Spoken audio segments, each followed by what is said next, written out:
হামজা বিক্ষিপ্ত ভাষায় অপমানে অপদস্থ করেছে। তার বিনিময়ে আমরা এই মিছিল আজ বের করেছি যাতে তার আইনগতভাবে শাস্তি হয় আর সে পরবর্তীবারে আমির হামজা যাতে আর অপমানি না করার সুযোগ পায়।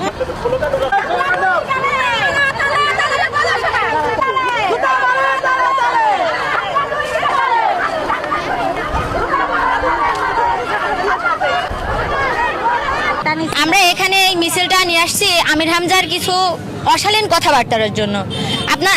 আপনারা আমরা সবাই দেখেছি উনি আমাদের হচ্ছে তারেক জিয়া যিনি আমাদের হচ্ছে মানে বিএনপির প্রধান নেতা আছেন, ওনার বড় ভাই যিনি, ওনাকে নিয়ে কত খারাপ মন্তব্য করেছেন, ছোট ভাই, তো ওনাকে নিয়ে কত একটা খারাপ মন্তব্য করেছেন, ওটার আমি মুখে আনতে চাচ্ছি না।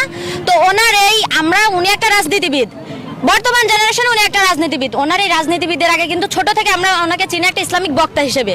ওনার কথাবার্তার ধরন কিন্তু ছোট থেকে আমরা অন্যরকম দেখে আসছি। হঠাৎ করে রাজনীতিবিদ হয়ে উনি এইভাবে আমাদের উল্টাপাল্টা কথা বলে তো আমাদের নেতাদেরকে এভাবে অপমান করতে পারেন না।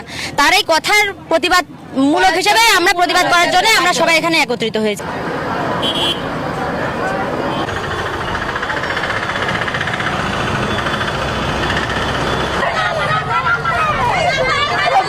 এখানে আইসি হচ্ছে আমির হামজার জন্য, কারণ সে মানে বাজে মন্তব্য করে, হচ্ছে তার হচ্ছে কথার হচ্ছে পয়েন্টে পয়েন্টে আমরা হচ্ছে বাজে কথা পাই, যে তার হচ্ছে সুষ্ঠু বিচার করার জন্য, তার প্রতিবাদ করার জন্য আমরা এখানে সবাই আসছি।